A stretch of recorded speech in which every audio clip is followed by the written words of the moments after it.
doesn't help you sing? Are you confused on the difference between skill and some shiny things? Are you the one buying all the stuff that keeps collecting dust? But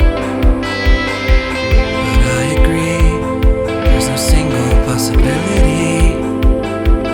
Problem's me.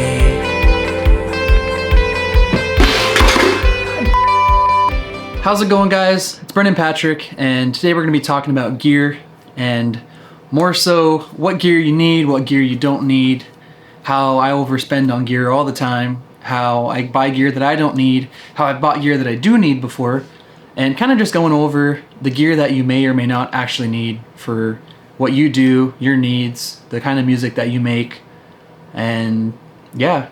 So depending on what kind of music you make, you know, if you make like more electronic stuff, if you make more like pop rocky stuff like me, if you're into the more like alternative kind of, I don't know, like indie rock, indie pop stuff, I don't like Mac DeMarco or things like that.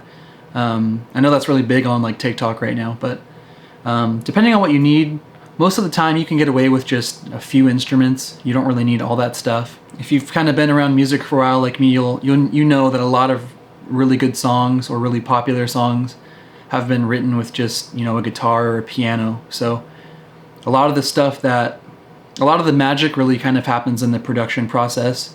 As far as flashiness, a lot of the bass and structure happens in the songwriting process, and, you know, having good ideas. I hate to be the bearer of bad news, but it's not going to have to do with, you know, the brand new synth you bought.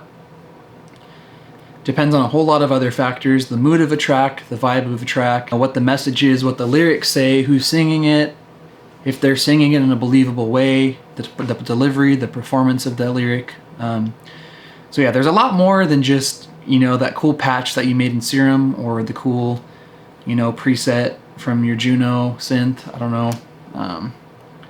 You know, I have a Martin acoustic, but I bought a Martin acoustic about 3 or 4 years ago. And it was one that was in the $700 to $800 range. I wanted something that I could grow with, that I could also use forever, that wouldn't ever be something that I'd need to replace.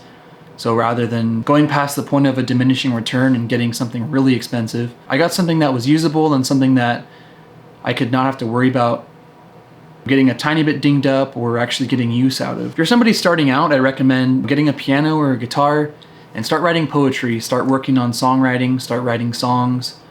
Start kind of just analyzing moods, start analyzing how you feel inside, things like that. An exercise that I like to do a lot is kind of just sitting in a mood or a feeling and trying to imagine what a sound would be around that feeling, or kind of imagining what I'm trying to accomplish subconsciously, I guess. And then other times I'll kind of just start noodling around on my synth, or like I'll grab my guitar and just find like a cool tone and just kind of start noodling around on there. A lot of the times that's where I'll kind of find the basis of a track is, you know, I'll hear a really cool chord progression and I'll kind of just start working a mood or a vibe around that. And a lot of the times that can help you get your track going really fast. So once you've hit that spot, you know, the gear can only help you so much. At that point, it's time to start writing lyrics. It's time to start figuring out what the song needs, what kind of song it is, what's the song about. Is this a song about you? Is this a song about somebody else? The gear can only get you so far. It can't do all the legwork. So you can't expect the track to just be something that somebody will like just because it has a cool patch in it. Like sometimes it works, but normally it's the lead, or, you know, the lead melody, or that's paired with that thing that makes it so effective. Like, for example, think of the song I Like Me Better from Love or Lav. The thing that stood out to me the most when I first heard that track was like that really crazy in-your-face synth that he uses for the chorus melody when he brings that lead melody in, you know, do do do do do do do. If he was to have just played that patch, just like, you know, a note, and just held it there, it could have been the most boring thing in the world, you know. So it's like the fact that he was able to take that synth or patch or whatever and apply it to a melody and make that the hook, you know, that's what made the song effective and catchy. It wasn't the patch itself, it was the hook itself. It doesn't come down to the instrument itself at the end of the day past a certain point. It comes down to the artist, it comes down to the message, it comes down to the song. So again, don't get caught in that gear syndrome or that instrument syndrome, whatever. Don't be like, oh, if I had a better interface, I could, you know, play guitar better. That doesn't make any sense. So it's like, if you want to play guitar better, go get lessons. If you want to play guitar better, practice guitar more. It's not going on Amazon and, trying to make a shortcut to getting good. I think now especially a lot of people are very clout driven, and people are very addicted to material items in a way. I know I see it on places like TikTok all the time. It's like flexing random stuff for no reason. I don't know. It's like people flexing their gaming setups or people flexing their new camera that they got. I'm kind of just at a point where after being kind of in this space of making videos and music and stuff for probably like 7 or 8 years now, I'm just so tired of it. Can we just use these things as tools and use them for a message? Why do we have to flex everything? If you're getting into music for the shiny things, you're doing it for the wrong reasons. Music, for me at least, is a place where you can, be yourself and kind of just gets your inner thoughts out. And it's kind of like self-help and like therapy for me. It's like all those things that bother you throughout the day, or, things that might have been bugging you, about recent events in your life or whatever, you can kind of just make something of it. You can create something from nothing. I see this a lot. It's like, oh, I just got this brand new synth. Check it out, guys. Don't forget to check out my track on Spotify.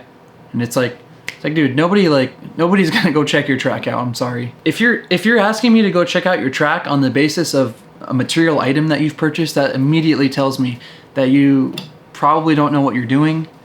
If that's not that, then it definitely tells me that you're in it for the wrong reasons, and that's not something that I will ever see as authentic art or genuine creation or anything like that. So, like, I'm somebody that's just gonna probably write you off right away. Like, I'm sorry, I don't mean to hurt anybody's feelings, but I respect artists that don't get caught up in the lights and the fame and all that stuff. It's not like, I feel like on apps like TikTok especially, I know I keep talking about TikTok, but I feel like people on there are so obsessed with getting famous and getting clout. They don't even understand what they're really doing at all. They see music as their ticket to fame. They don't see music as something that they can genuinely enjoy for themselves, or, as their purpose to help other people or improve other people's lives. Or they kind of just see it as like, oh, I'm kind of good at this thing. Like, I'm kind of good enough and I'm attractive enough to the point where I could make this work, Like, all I got to do is really get noticed. I just got to have a track that's kind of good enough to blow up, and then I'll be set for life. And then,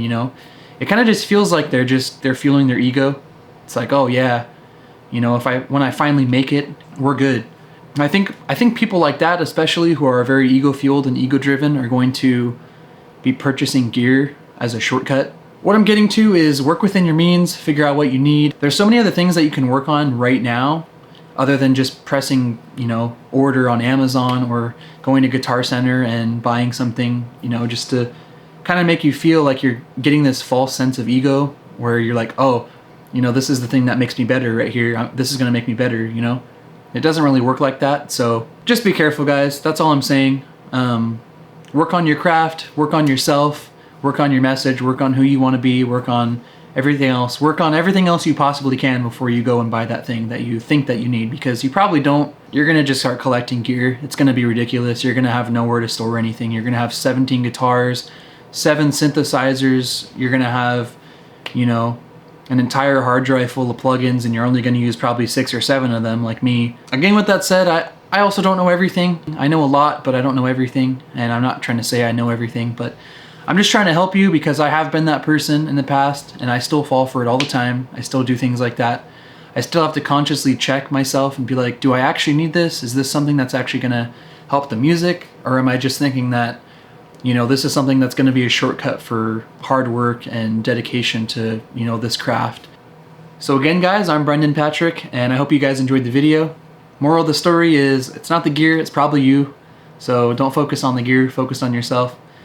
Probably could have saved you a lot of time if I just said that in the beginning, but, we live and we learn. So anyways, I'll see you guys next time. Thanks for sticking around. What can you do if Panasonic made your camera obsolete?